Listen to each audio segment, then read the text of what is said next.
If there's one name that defines chaos, resilience, and pure rock and roll insanity, it's Ozzy Osbourne, a man who clawed his way out of the depths, not just of music, but of his own self-destruction.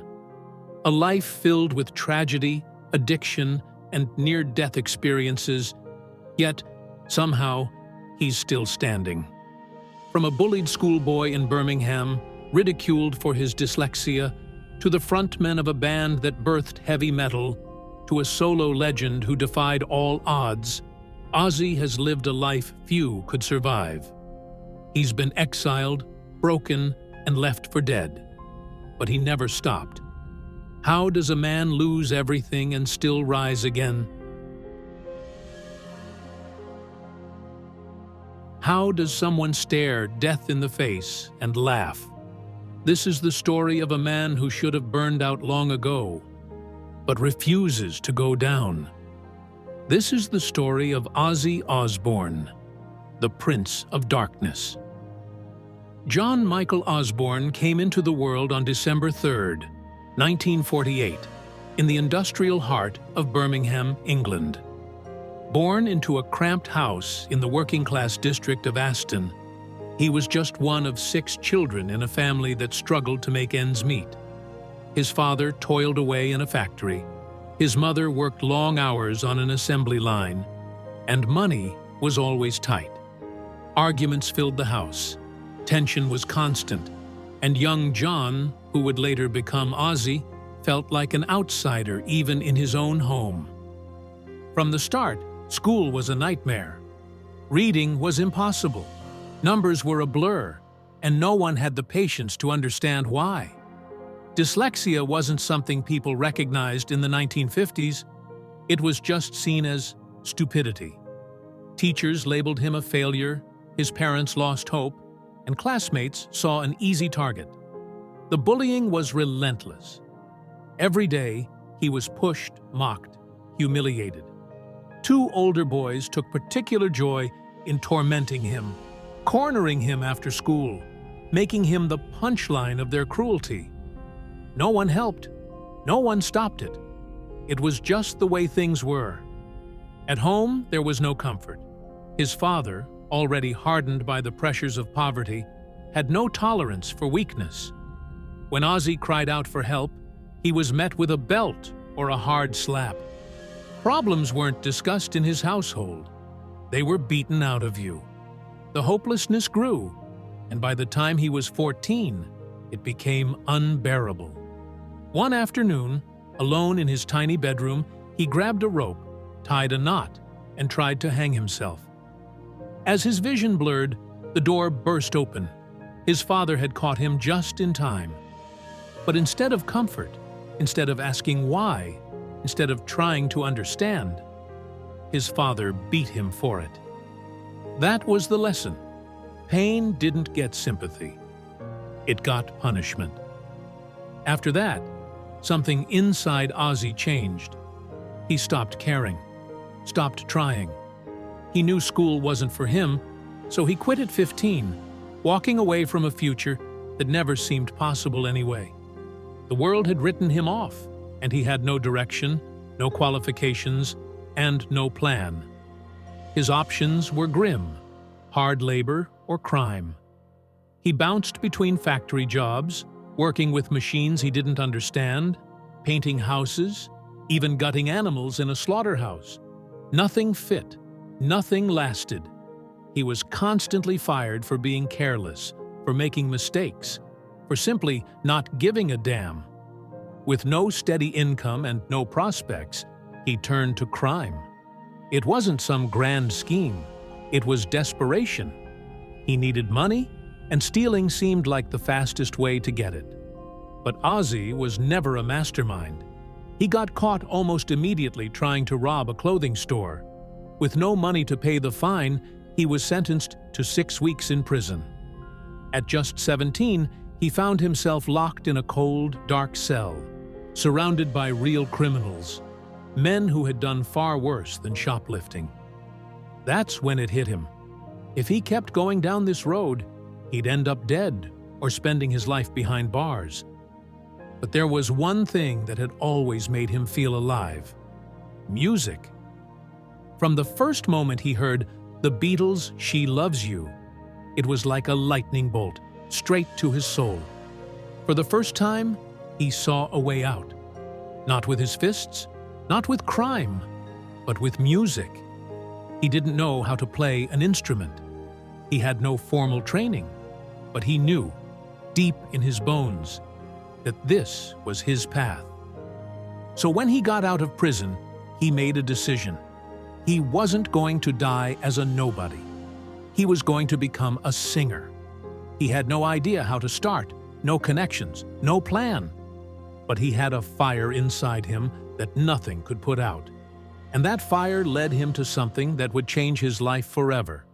A tiny ad in a newspaper, looking for a vocalist for a rock band. It was a long shot, but Ozzy took it. And that one decision, that one phone call, set him on a path that would take him from the cold streets of Birmingham to the heights of rock and roll history. In 1968, a lanky kid with an unusual voice and a battered PA system walked into a dingy rehearsal room in Birmingham. His name was John Michael Osbourne, but everyone knew him as Ozzy. He had no formal training, no musical education, just a desperate need to prove himself. Inside that room, he met three other misfits: Tony Iommi, a guitarist who had lost 2 fingertips in an industrial accident but refused to quit; Geezer Butler, a bassist with a fascination for the occult; and Bill Ward, a powerhouse drummer. They weren't polished, they weren't refined, but they had something different, something dark, heavy, and raw. At first, they called themselves Earth, playing blues-influenced rock like every other band at the time.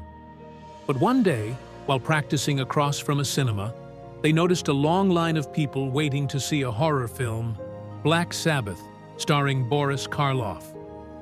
That's when it hit them. People were drawn to fear, to the unknown, to the sinister. What if music could tap into that same energy? They changed their name to Black Sabbath and started writing songs that felt more like ominous rituals than radio-friendly rock tunes. Their music wasn't about love and peace. It was about darkness, paranoia, and the feeling that something terrifying was lurking just out of sight. The turning point came in 1970 with the release of their self-titled debut album.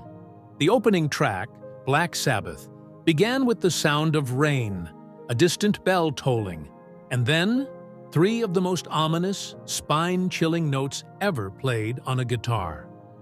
When Ozzy's voice cut through with the words, "What is this that stands before me?" Logically, it was unlike anything the world had ever heard. It was slow, heavy, and almost suffocating in its intensity. Critics despised it, calling it crude, ugly, and even satanic. But the fans? They couldn't get enough. Just months later, they released Paranoid, and that was it. Heavy metal had been born. The title track, written in just 20 minutes as album filler, became one of the most iconic rock songs of all time. War Pigs was an explosive, anti-war anthem. Iron Man delivered one of the most legendary guitar riffs in history. And the entire album cemented Black Sabbath as pioneers of a sound no one had a name for yet. It was loud, menacing, and unapologetic. Music for the outcasts, the rebels, the ones who didn't fit in anywhere else. While critics continued to sneer, fans packed arenas. Black Sabbath was no longer just a band, they were a force. Album after album, they kept pushing boundaries. Master of Reality introduced sludgy, down-tuned guitars that would influence generations of metal bands. Volume 4 was a chaotic mix of brilliance and excess. Sabbath Bloody Sabbath proved they could evolve while keeping their signature heaviness. They weren't just surviving, they were dominating. But behind the scenes, Ozzy was slipping further into chaos. At first, The entire band indulged in the rock and roll lifestyle. Drugs, booze, and endless parties were just part of the job. But while the others could still function, Ozzy went all in. He drank from morning to night, snorted anything put in front of him, and spent most of his time in a hazy, unpredictable state. At first, it was wild fun. Then, it became a problem. Then, it became impossible to ignore. He started showing up late to rehearsals, if he showed up at all. When he did, he was either too wasted to perform or so erratic that recording sessions turned into disasters. He forgot lyrics on stage, his voice wavered, and tensions between him and Tony Iommi, once his closest ally, kept getting worse. The band was evolving musically, experimenting with new sounds, but Ozzy was stuck in his own world, lost in a cycle of self-destruction.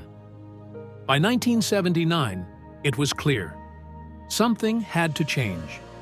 The decision wasn't easy, but it was unavoidable. Tony, Geezer, and Bill sat Ozzy down and told him he was out, fired from the band he had helped create. For Ozzy, it was more than a career-ending moment. It felt like a death sentence. Black Sabbath had been his entire life, his salvation, the only thing that had ever made sense. And now, it was gone. Left alone with nothing but his addictions and regrets, Ozzy spiraled even further. He locked himself in a hotel room, drinking himself into oblivion, convinced that this was it. His story was over. But it wasn't. Because Ozzy Osbourne wasn't meant to fade away. And in the darkest moment of his life, a new chapter was about to begin, one that would turn him into something even greater. In 1979, the unthinkable happened. The band that he had helped build, the band that had given him purpose, the band that had taken him from the gutters of Birmingham to the heights of rock and roll, had turned its back on him. Black Sabbath had enough. Ozzy wasn't just unreliable. He was out of control. He showed up wasted, forgot lyrics, missed rehearsals, and when he was there, he was either too drunk to perform or too volatile to be around. Tony Iommi, once his closest friend, delivered the final blow. Ozzy was out. He didn't fight it. He didn't argue. In a way, he had seen it coming. But when the door closed behind him, the reality hit hard. He locked himself away in a Los Angeles hotel room, surrounded by nothing but bottles, pills, and the crushing weight of failure. Days turned into weeks. His only company was self-destruction. There was no plan, no future. He had spent his entire life proving people wrong. But now he believed them. Maybe he really was just a washed-up drunk. Maybe he really was finished. But fate had other plans. Enter Sharon Arden, the daughter of Black Sabbath's former manager, Don Arden. She had seen Ozzy's rise, and she had seen his fall. But more importantly, she saw something even he didn't. He wasn't done yet. Where others saw a lost cause, she saw potential. She refused to let him disappear into the abyss. At first, Ozzy didn't believe her. He didn't believe in anything anymore. But Sharon wasn't the kind of person who took no for an answer. She dragged him out of his hotel room, forced him to sober up, and told him, "You don't need Black Sabbath. You were the magic in that band. You can do this on your own." It was a wild idea. Ozzy had never written music without Sabbath. He wasn't a guitarist. He wasn't a composer. He was a frontman. But Sharon wasn't just trying to get him back on his feet. She was ready to rebuild him from the ground up. And the first step? Finding the right musicians. That's when he met Randy Rhoads. Randy was young, disciplined, and ridiculously talented. His guitar playing wasn't just good, it was electrifying. A mix of classical precision and blistering speed, he could take the chaos in Ozzy's head and turn it into something extraordinary. The first time Ozzy heard him play, he thought he was hallucinating. He had never heard anything like it before. And in that moment, something inside him woke up. For the first time in months, he felt alive again. Together, they started working on new music. And the result? Blizzard of Oz, released in 1980. This wasn't just an album, it was a statement, a declaration that Ozzy Osbourne wasn't just the guy who got kicked out of Black Sabbath. He was something bigger, something different. The album was a masterpiece. Crazy Train became an instant anthem, with Randy's unforgettable riff and Ozzy's haunting wails. Mr. Crowley was eerie, theatrical, and powerful. Track after track, it proved that Ozzy wasn't just surviving, he was thriving. Critics were stunned. No one had expected a man written off as a drunken mess to come back stronger than ever. But Ozzy and Randy weren't done. Just a year later, they released Diary of a Madman, pushing heavy metal to new heights.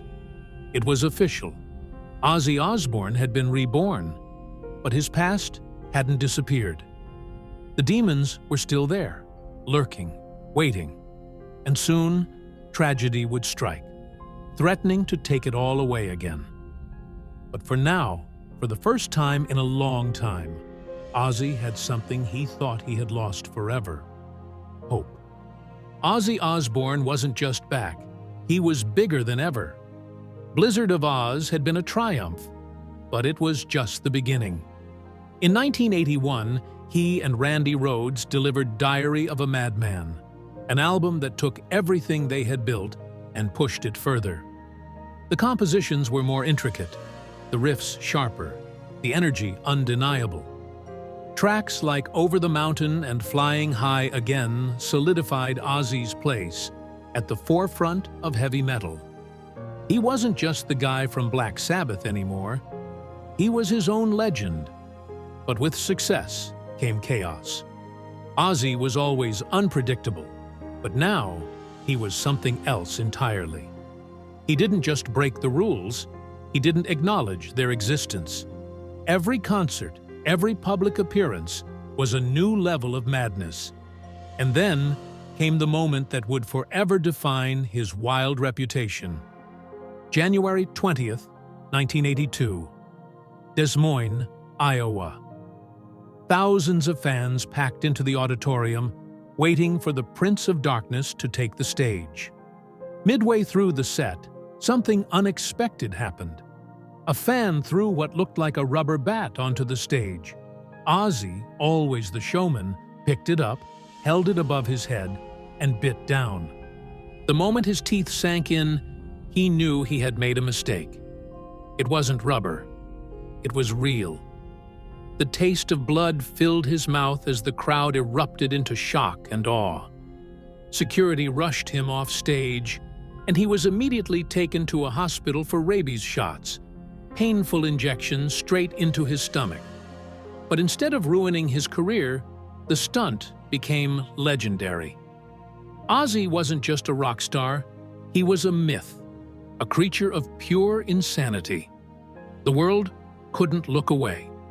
But just 2 months later, that same world would come crashing down. March 19th, 1982. A tour stop in Leesburg, Florida. The band had been on the road for months, exhausted but ready to press on. The morning started like any other, until it didn't. The group had stopped at a property owned by their tour bus driver, Andrew Aycock.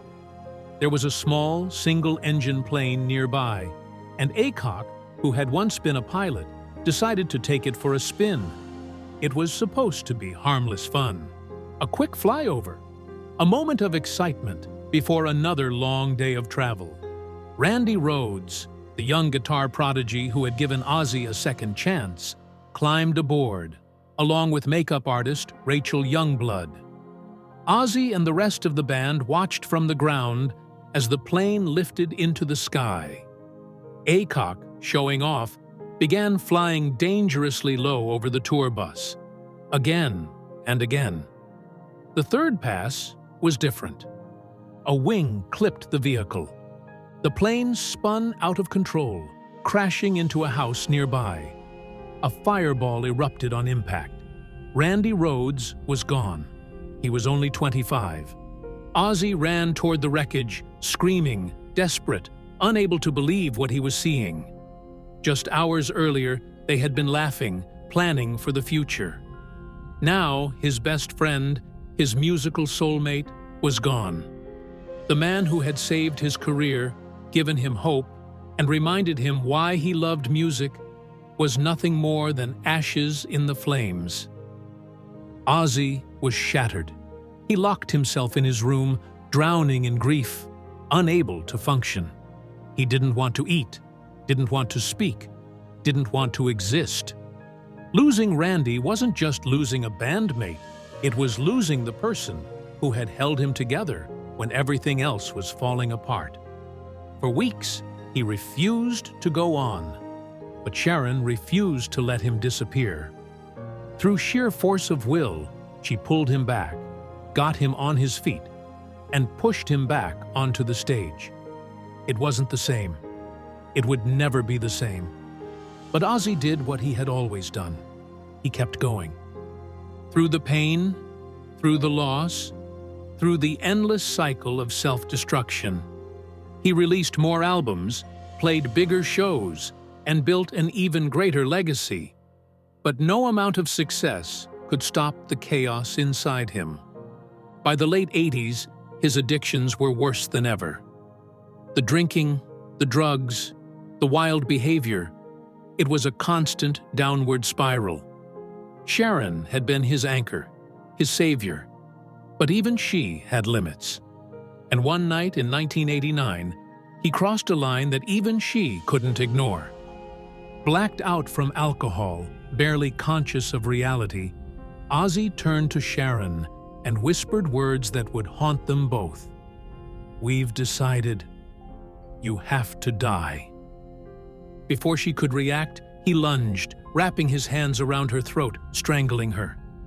She struggled, gasping for air, her vision fading. And then, just in time, security burst in, dragging Ozzy away before he could finish what he had started. The police arrived, arresting him immediately. When he woke up in a jail cell, he had no memory of what he had done. No recollection of the moment he had nearly killed the one person who had saved his life over and over again. The court ordered him into rehab. It wasn't just about saving his career, it was about saving his life. For Ozzy, this wasn't just another rock star scandal. It was a breaking point. If he didn't change, he wouldn't survive. But even after all of this, the story wasn't over. Because Ozzy Osbourne wasn't done fighting yet. And the legend of the Prince of Darkness was far from finished. Being a rock star isn't just about the music. It's about the price you pay for it. And for Ozzy Osbourne, that price has been higher than most could ever endure. Fame came with fortune, but it also brought lawsuits, near-death experiences, and a body that's been battered beyond recognition. Yet somehow, through it all, he's still standing. In 1984, Ozzy found himself at the center of a firestorm. Suicide Solution, a track from his debut solo album, was meant to be a warning about the dangers of alcohol abuse. But when a 19-year-old named John Daniel McCollum tragically took his own life after reportedly listening to the song, his family blamed Ozzy. They took him to court, claiming the song contained subliminal messages encouraging suicide. The media latched onto the controversy, painting him as a dangerous influence, a corrupter of youth. But Ozzy fought back. He insisted there was never any hidden message, only a brutal truth about addiction. The case was eventually dismissed, but it left a permanent stain on his career. Legal battles were one thing, physical survival was another. Fast forward to 2003. Ozzy was no longer the reckless young madman of the 80s, but the chaos never truly left him. On a cold December day, he decided to take a quad bike for a ride around his estate. It should have been harmless fun. Instead, it nearly killed him. The vehicle flipped, slamming his body into the ground. His collarbone shattered. 8 ribs fractured. His cervical vertebrae were crushed. He stopped breathing twice. By the time paramedics arrived, he was barely clinging to life. Rushed into emergency surgery, he spent 8 days in a coma, hovering between life and death. When he woke up, his body was unrecognizable, weak, broken, and scarred. He had to learn how to walk again, to rebuild his strength from nothing. It was one of the closest calls of his life, but it wouldn't be the last. Years later, in 2019, disaster struck again. While recovering from surgery, Ozzy suffered a brutal fall in his home. Metal rods that had been implanted in his spine after the quad bike accident were dislodged, causing severe nerve damage. The pain was excruciating, the kind that doesn't fade. Once again, he was back in the hospital, fighting to regain control over his own body. Tours were canceled. His future in music was suddenly uncertain. But nothing could prepare him for what came next.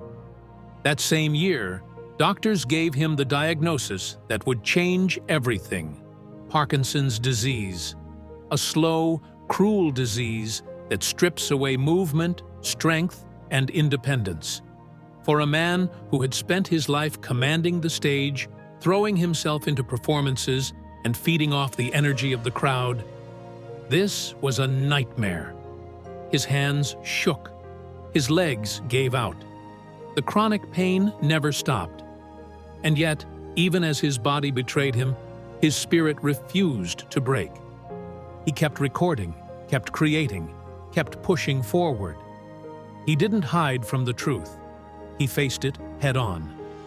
In an emotional interview, he admitted, "It's been the most miserable time of my life. I don't feel like the same man anymore." But then, in classic Ozzy fashion, he laughed. "But I'm still here, and I'm not done yet." And that's the thing about Ozzy Osbourne. No matter how many times he's been knocked down, no matter how many doctors have warned him, no matter how many times the world has expected him to fade away, he refuses. Even as his health declines, even as the pain takes its toll, he won't go quietly. Because Ozzy Osbourne is more than a rock star, more than a survivor.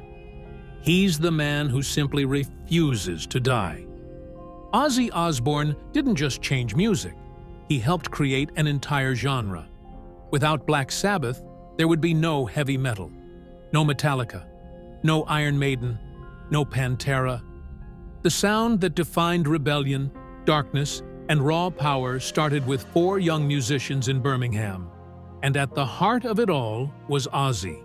His voice, his presence, his sheer unpredictability turned Black Sabbath from a band into a movement. But what makes Ozzy truly unique is that he didn't just stop with Sabbath. His solo career redefined what it meant to be a heavy metal frontman.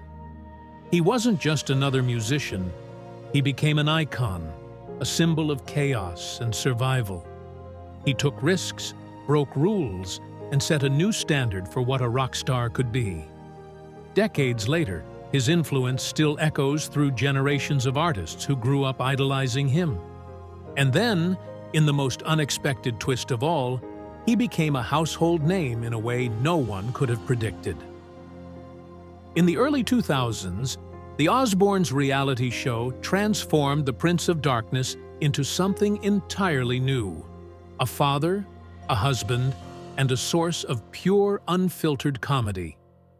Fans who once saw him as an untouchable rock god now saw him struggling to work the remote, arguing with his kids, and mumbling through everyday life. It was chaotic, it was hilarious, and it made Ozzy more famous than ever. He wasn't just the wild man who bit the head off a bat, he was a global phenomenon. Even after all the decades, all the highs and lows, the world still hadn't had enough of Ozzy Osbourne. And in 2024, the industry finally gave him the recognition he had earned over a lifetime of defying the odds. That year, Ozzy was inducted into the Rock and Roll Hall of Fame for the second time, first for Black Sabbath, and now for his legendary solo career. The man who had once been written off as a drunken failure was now celebrated as one of the greatest to ever step on a stage. But even as the awards rolled in, even as he and Sharon continued their podcast, The Osbournes, where fans got an unfiltered look into their lives, one thing remained unfinished. There was still one last moment Ozzy needed before it was all over. And that moment was set for July 5th, 2025. For one final time, Ozzy Osbourne will take the stage with the original members of Black Sabbath, reuniting in Birmingham, the city where it all began. Back to the Beginning will be more than just a concert. It will be history, a farewell, a testament to everything Ozzy has fought for, everything he has survived, and everything he has given to the world of music. It won't just be Sabbath. The biggest names in metal, Metallica, Slayer, Pantera, will be there, all to pay tribute to the man who paved the way for them all. And in true Ozzy fashion, it won't be about money. Every penny will go to charity, Cure Parkinson's, Birmingham Children's Hospital, and Acorn Children's Hospice. Because even after all the insanity, all the destruction, and all the madness, Ozzy has always had a heart. He has been written off more times than anyone can count. He has survived addiction, near-death experiences, lawsuits, and a disease that is slowly taking his body away from him. But through it all, he's never lost his spirit. He's fought the industry, fought himself, fought the demons that tried to take him down. And now, as he steps onto the stage one last time, it won't be a goodbye. It will be a reminder. Ozzy Osbourne isn't just a musician. He isn't just a survivor. He is a legend, and legends never die. Ozzy Osbourne's story isn't just about music. It's about survival. It's about a man who has lived on the edge of destruction and somehow, time and time again, found a way back. He's battled addiction, faced death more times than anyone can count, been cast out of the band he helped build, and lost some of the people he loved most. And yet, he never stopped. From a bullied kid in Birmingham with no direction, to a pioneer of heavy metal, to a global icon, his life has been a roller coaster of chaos, genius, and resilience. He's been underestimated, dismissed, and told he wouldn't make it. But every time the world counted him out, he proved them wrong. He redefined heavy metal, reshaped rock and roll, and built a legacy that will outlive us all. And now, as he prepares for his final farewell, his impact is undeniable. Without Ozzy, there is no heavy metal as we know it. No Black Sabbath, no Crazy Train, no blueprint for the rebellious, untamed energy that fuels rock music today. His influence runs through every power chord, every head-banging anthem, every band that dared to be louder, darker, and bolder. But beyond the music, Ozzy's story is a testament to something even greater: the human spirit, the ability to rise after every fall, to fight when the world tells you you're finished, to live with no apologies, no regrets, and no fear. So, what do you think of Ozzy's incredible journey? His highs, his lows, his legacy? Drop your thoughts in the comments, and let's celebrate the legend together. And if you love stories of rock and roll's wildest icons, make sure to hit that like button and subscribe for more. Because if there's one thing Ozzy has proven, it's that true legends never fade. They echo through time. Their music never stops, and their spirit never dies.